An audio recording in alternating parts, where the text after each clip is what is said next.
Guten Abend, gut Nacht, mit Rosen bedeckt, mit Näglein besteckt, Schlupf unter die Deck, morgen früh, wenn Gott will, wirst du wieder geweckt. Morgen früh, wenn Gott will, wirst du wieder geweckt.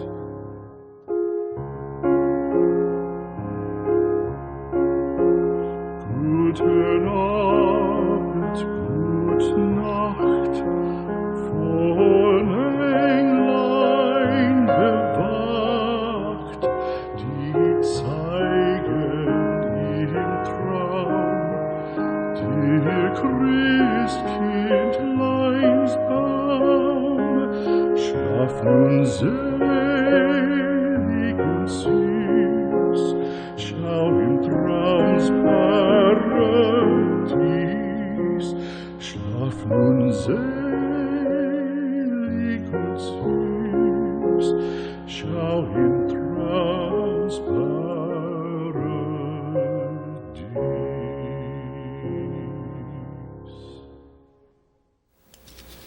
청와대 선거 개입 의혹 사건 공소장 전문이 공개되었습니다.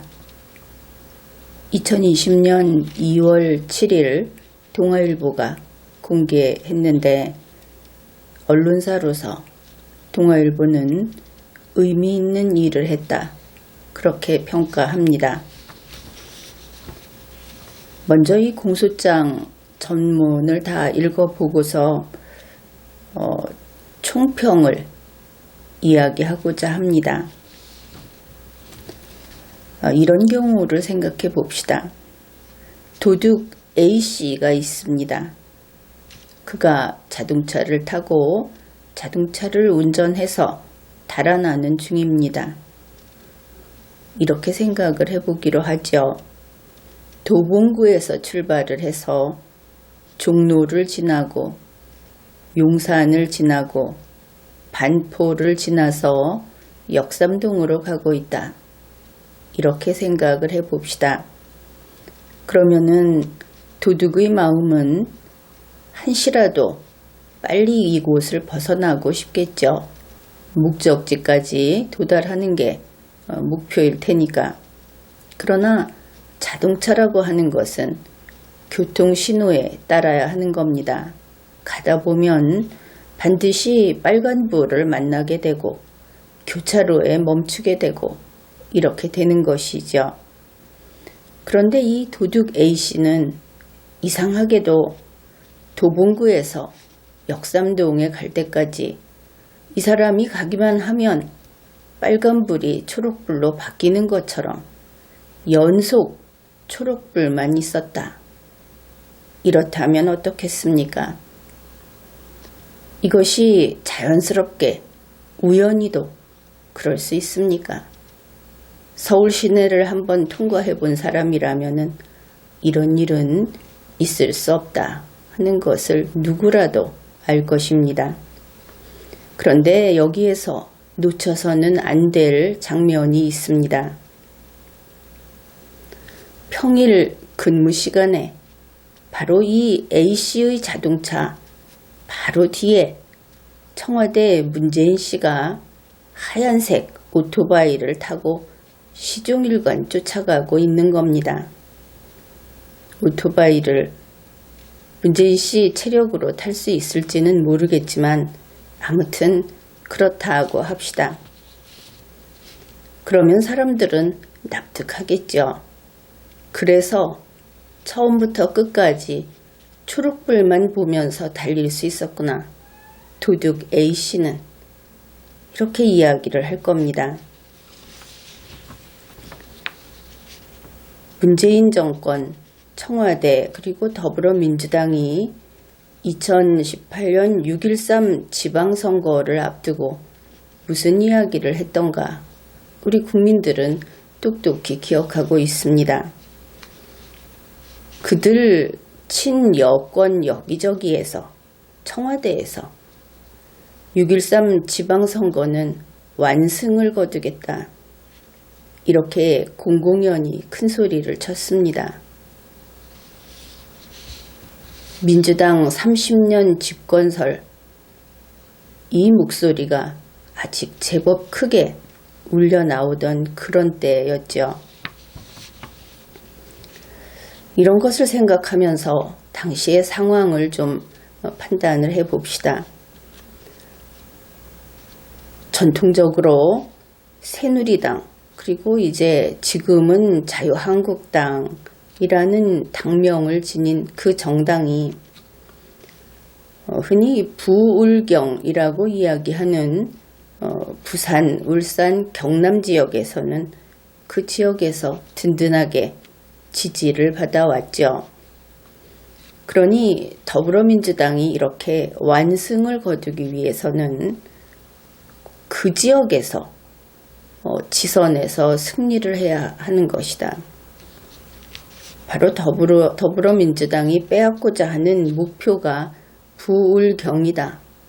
이것은 당연한 겁니다. 이것은 공지의 사실이다. 그렇게 말을 할 수 있는 것이죠. 이번에 동아일보가 공개한 이 검찰의 공소장, 여기에서 다루고 있는 사건은 바로 부울경 가운데 울산광역시장 선거 부정 사건이다. 그런 겁니다. 물론 공소장에서는 선거 개입 의혹 사건 그렇게 표기를 하고 있습니다만 이것은 총평이니까 선거 부정이라고 하겠습니다. 2017년 당시 울산의 그 현직 시장인 김기현 시장은 정치적 기반이 탄탄했고 지지도가 높았습니다. 그리고 2017년 8월경 더불어민주당 울산시당에서 이 시장 후보감으로 손꼽히는 사람들은 송철호, 임동호, 심규명 이런 사람들이었다 하는 것을 알 수 있습니다. 물론 2017년 8월경의 그 지지도 조사는 아닌데 그 다음 해인 2018년 2월경의 지지도가 어떻게 나왔는가, 이것은 우리가 좀 참고로 하는 것이 좋겠습니다.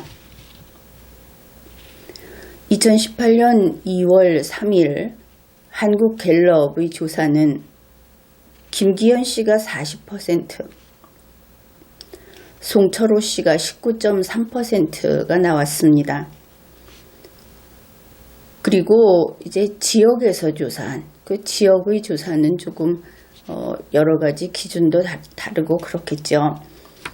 2018년 2월 5일 울산방송이 조사한 지지도는 김기현 37.2%, 송철호 21.6%, 심규명 5.8%, 임동호 5.1%.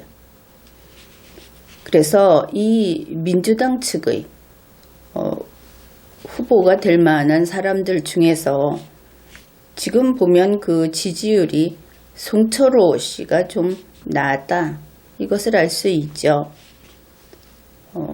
그것은 송철호 씨가 외부 인지도, 다른 사람들은 그들이 누구인지 잘 모르는데 외부에서 인지하고 있는 그 인지도가 임동호 씨보다 앞섰다, 그렇게들 보고 있습니다. 그러면은 어째서 송철호 씨가 외부 인지도가 높은가? 다시 말해서 송철호라는 인물이 누구냐 하는 것이죠. 그는 1992년, 그러면은 2018년으로 잡으면 상당히 오래전이죠. 그때 제14대 국회의원 선거에 출마를 했습니다. 그리고 낙선했습니다. 그때 이후로 국회의원 선거도 나가고 광역시장 선거도 나가고 이렇게 나갔는데 총 8번을 내리 낙선했다. 이것을 알 수 있습니다. 당선이 되지 않았던 것이죠. 그러면은 그에게는 어떤 강점이 있는가? 현직 대통령 문재인과 30년 친구다. 이것이 그쪽에서 말하는 강점인 것을 알 수 있습니다. 부산, 울산, 경남 지역에서 인권 변호사 3인방 가운데 한 명이다. 이것도 강점인 것을 알 수 있습니다. 그런데 그의 약점은 또 있습니다. 그는 울산 지역 출신이 아닙니다. 그런가 하면은 수차례 당적을 바꾸고 이 당 저 당 하면서 뭐 이런 이야기가 되겠죠. 아무튼 더불어민주당이 아닌 그런 당적을 가지고 선거에 나가고 그랬던 모양입니다. 더구나 오랜 기간 민주당 당적을 보유하지 않았다는 것이죠. 그런가 하면은 공직 경험이 일천하고 그러니까 어떤 행정이라든지 하는 그런 공무원으로서의 경험이 거의 없다. 이렇고 선거에 나간다는 사람이 지역 내, 울산 지역 내의 조직도 갖추지 못하고 있는 사람이다. 이러면 선거 나가서 되겠습니까? 선거에 경쟁력이 거의 없죠. 그래서 민주당 측에서조차도 이렇게 본 것 같습니다. 다른 건 그만두고 당내 경선을 통과하는 것조차 쉽지 않은 그런 상황이었다. 이런 것이죠. 그러면은 굉장히 꿈은 큰데 기량이 형편없는 이런 사람이라고 할 수 있겠죠. 장점이라고 할 수 있는 것이 문재인 씨하고 30년 직이다. 내세울 게 그거밖에 없습니다. 그 다음에 재수로 치면은 8번 재수. 그것도 선거는 매년 있는 것도 아닌데 뭐 이런 인물이다. 그것을 알 수 있습니다. 그런가 하면 더불어민주당 내에서도 지역도 울산 지역이 아니고 당 내에서도 이게 선거에서 당내 경선에서 될 가능성도 없고 이런 상당히 악조건이다 하는 것을 알 수 있죠. 그런데 그럼에도 불구하고 송철호 씨 자신은 자기 자신을 상당히 대단하게 여겼던 것을 알 수 있습니다. 2017년 10월 24일경 송철호 씨가 이렇게 말을 한 겁니다. 아까 더불어민주당 울산 지역에서 한 3명 정도가 이렇게 이 사람들이 경쟁을 할 것이다 하는 사람들이 있다고 했죠. 그 중에 한 명인 임동호 씨를 가리키면서 임동호가 출마하지 않도록 얘기 좀 잘해달라. 당내 경선 말고 추대 방식으로 가도록 해달라. 이런 가지고 있는 장점이라고는 거의 없는 송철호 씨가 당내 경선 말고 이 울산광역시장 후보자로 추대를 받아서 가고 싶다. 이렇게 이야기를 한 겁니다. 자기가 추대받을 만한 사람이라고 생각하고 있다. 그것을 알 수 있죠. 같은 날 송철호 씨의 변호사 사무실에 있는 사무장이 또 이런 이야기를 했다는 것입니다. 송철호 씨가 문재인 대통령의 친구이고 하니까 임동호 씨가 선거에 출마하지 않으면 공기업 사장이나 차관 그런 자리를 충분히 챙겨줄 수 있다. 그런데 이렇게 생각할 수도 있겠죠. 이게 그냥 허풍이 아니냐, 호가호위하는 것이 아니냐. 그런데 호가호위가 아니다 하는 것이 곧 확인이 됩니다. 2018년 1월 하순경에 임동호 씨가 청와대를 방문합니다. 그러면서 오사카 총영사 자리를 요구했다고 하죠. 그러니까 한병도 정무수석이 고베 총영사 그건 어떠냐? 아니면 공공기관장 자리는 어떠냐? 이랬다는 겁니다. 오사카 총영사는 외교부에서 이러쿵저러쿵 한다. 그러면은 임동호 씨가 한병도 정무수석에게 이렇게 부탁을 한 것은 그냥 사적인 부탁일 수도 있겠죠. 앞에서 송철호 씨가 임동호 씨가 출마하지 않게 해달라. 그 대가로 자리 좀 주고 이것이 아닐 수도 있다. 물론 그런 가능성도 생각해 보아야 할 겁니다. 임동호 씨는 임종석 씨에게도 오사카 총영사 자리를 요구했었다. 이렇게 나와 있기 때문이죠. 그런데 2018년 2월 13일에 임동호 씨가 울산시장 출마 선언을 하는 기자회견을 하기로 정해놓고 났는데 바로 그 하루 전날 2월 12일에 한병도 정무수석이 임동호 씨에게 전화를 합니다. 그래가지고 울산에 출마하지 말고 공기업 사장 그리고 뭐 이런저런 그 네 자리 중에서 하나를 선택하면 어떻겠느냐 이랬다는 것이죠. 그리고는 한병도 정무수석이 인사비서관실의 선임 행정관에게 임동호 씨에게 연락을 해서 이런 것들을 물어봐라 하고 지시를 합니다. 선임 행정관은 임동호 씨에게 이런 이야기를 합니다. 어디로 가시겠느냐? 가고 싶은 곳이 어디인지 알려달라. 뭐를 원하느냐? 어느 자리를 원하느냐? 이렇게 물었다는 것이죠. 문재인 청와대 이러면 안 되는 겁니다. 이거 완전히 시궁창 아닙니까? 그야말로 개판인 것이죠. 송철호 씨는 당내 경선도 어려운 그런 역량의 인물인데 당내 경선의 경쟁자를 청와대가 제거 작업을 했다. 그것을 알 수 있는 것이죠.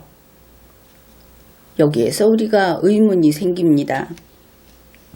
그렇게 경쟁력이 없는 사람인데 꼭 당선시켜야 했던 거냐? 왜 그런 거냐? 이것이 궁금한 겁니다. 물론 울산광역시장을 더불어민주당에서 차지해야 한다. 6.13 지방선거 압승이라는 목표 때문이다. 그렇다면 당선될 만한 사람을 넣는 것이 옳은 것이죠. 따라서 이것은 그냥 송철호 씨가 당선되어야 한다는 또 다른 목표, 그 목표가 있어서 그런 것처럼 그렇게 보이죠.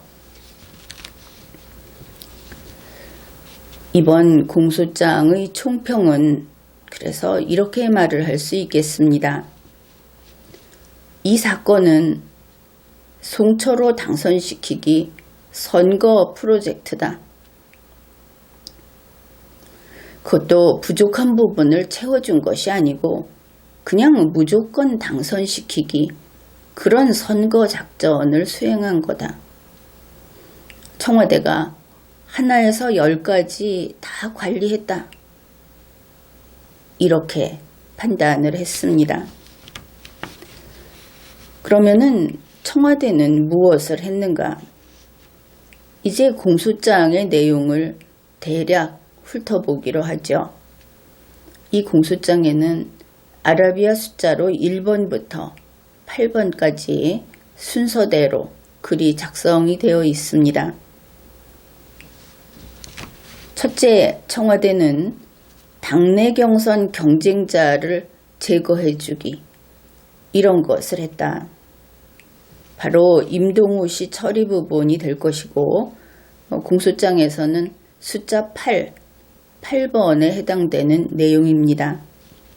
여기에 나선 것이 청와대 정무수석 비서관실, 그리고 그 아래 인사비서관실, 이렇게 나섰다.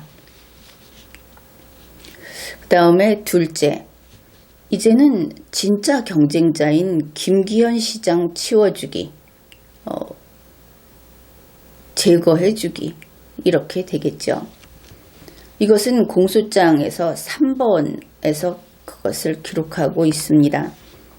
그 내용이 김기현 시장을 적폐청산의 대상으로 만든 그런 내용들이 들어 있습니다.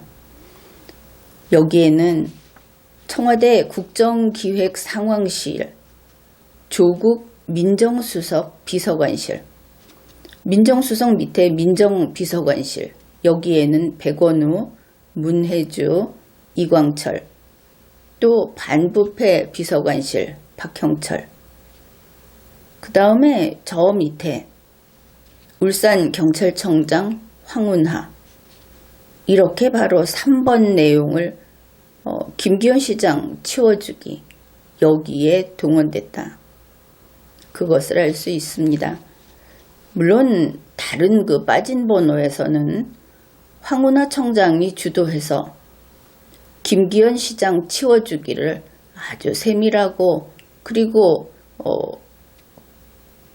효과적으로 그렇게 했던 내용들이 들어 있습니다. 지금은 그 내용은 이야기하지 않는 겁니다.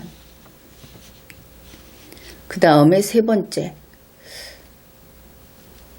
울산광역시장 선거에 나오는 후보자가 당내 경선에 경쟁력이 없습니다. 그래서 경쟁자 치워줬죠.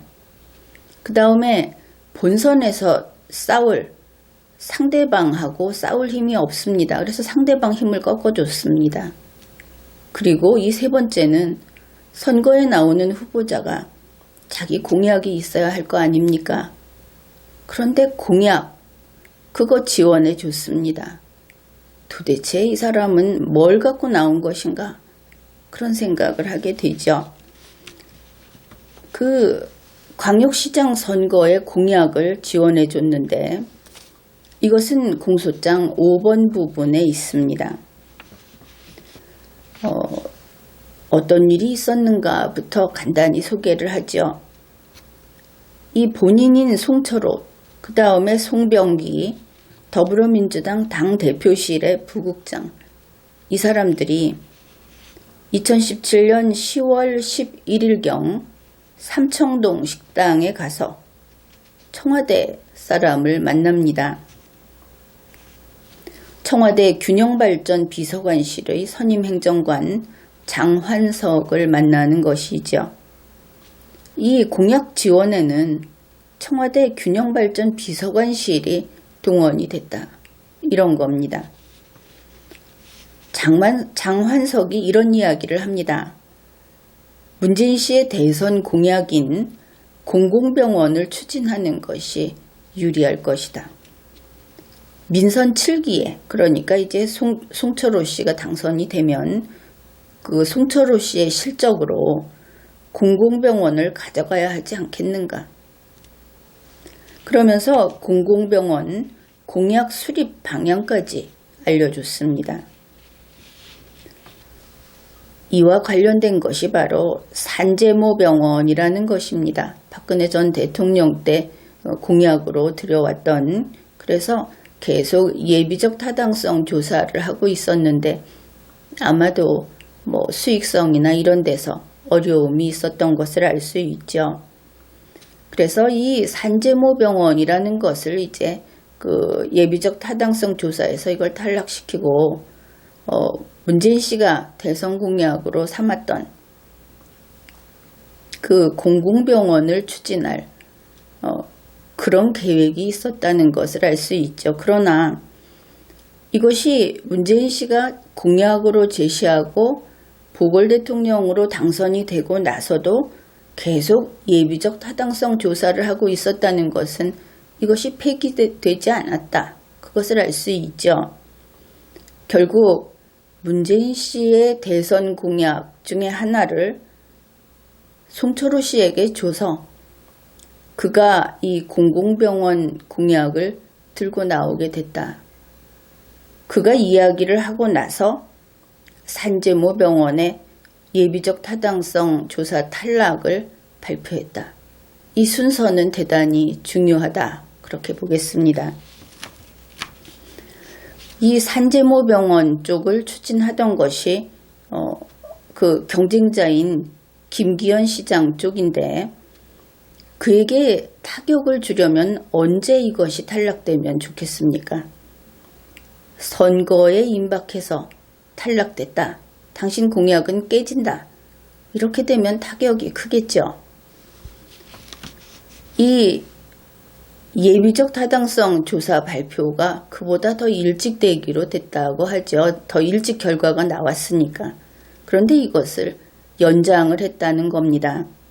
더 늦게 이 타격이 커지고 송철호 씨한테 이득이 되도록. 그래서 6.13 선거에 임박한 5월 24일에 이 사실을 발표를 합니다. 산재모 병원 예비적 타당성 조사에서 탈락하다 이렇게 된 것이죠. 결국 6.13 선거에 임박해서 이런 것을 발표해주는 서비스까지 문재인 정부가 했다. 그것을 알 수 있습니다. 그래서 더 큰 타격을 입혔다. 이것을 알 수 있죠. 다른 하나는 문재인 씨의 대선 공약이 송철호 씨에게 가서 선거에서 표를 받았다. 이 부분입니다. 이것은 실제로 선거만을 생각하면 의미가 크다 하는 것을 알 수 있을 겁니다. 문재인 씨가 대선 공약으로 이것 때문에 받은 표 그거하고 송철호 씨가 산재모 병원이 추진되고 있는 것으로 알고 있다가 그것을 없애고 공공병원을 공약으로 내세워서 그것이 추진하게 될 것이다. 이래서 받는 표 어떻습니까? 선거에서 효과는 막대하겠죠. 그것은 그렇다 치고 아무리 그래도 이것은 그냥 울산광역시장 선거 아닙니까? 겨우 시장 선거에 너무 이런 정보가 크지 않느냐 그렇게 보이지 않습니까? 똑같은 공공병원이라고 하는 공약이라고 하더라도 이것이 대선과 지선은 같은 사안도 같게 다루지 않는 법입니다. 그런데 대선의 그 자료들 그것이 지선에 그냥 투입이 된 거다. 그것을 알 수 있죠. 어떻든 이 세 가지만 큼직하게 살펴보더라도 이 정도면 문재인 청와대가 통째로 나섰다. 그것을 알 수 있습니다.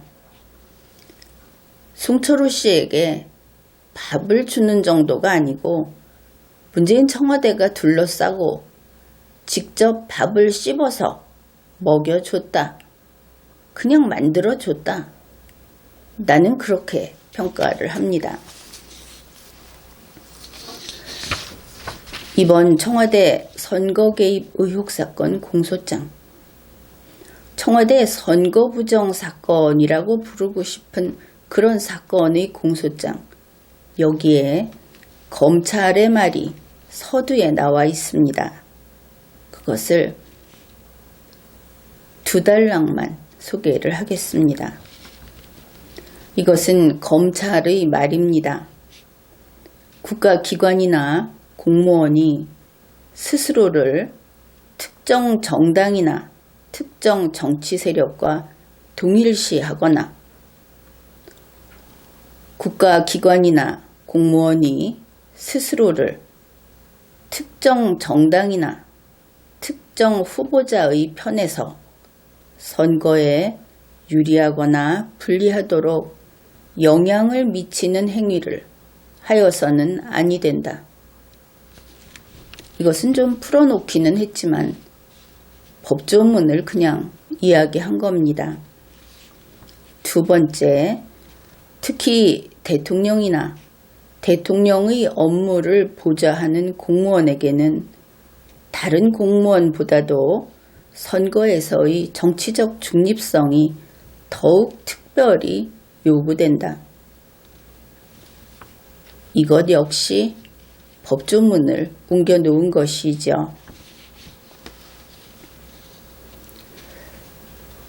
처음에 이야기했듯이 자동차를 운전하여 달아나는 도둑 A씨의 꽁무니에 청와대 문재인 씨가 흰색 오토바이를 타고 따라 붙어서 그 도둑의 도주를 성공시켰다면, 계속 녹색불에 쉬지 않고 달릴 수 있도록 했다면 그것이 문재인 씨의 지시였건 아니면 문재인 씨의 지시가 아니라 문재인 씨의 얼굴이 달려 있어서 그랬든 상관없이 문재인 씨는 대통령의 의자에서 쫓겨나야 하는 겁니다. 이것은 우리 국민의 뜻인 겁니다. 이번 공소장을 보면서 검찰은 개별 법 위반자를 잡고자 합니다. 그런데 동일한 공소장을 보면서 우리 국민은 문재인 씨에게 헌법 준수를 요구해 왔기 때문에, 그래서 자리를 비워라, 그렇게 말을 하는 겁니다. 문재인 씨는 즉시 사임하고 검찰의 조사를 받아야 합니다. 지금까지 리걸마인드 연구소였습니다.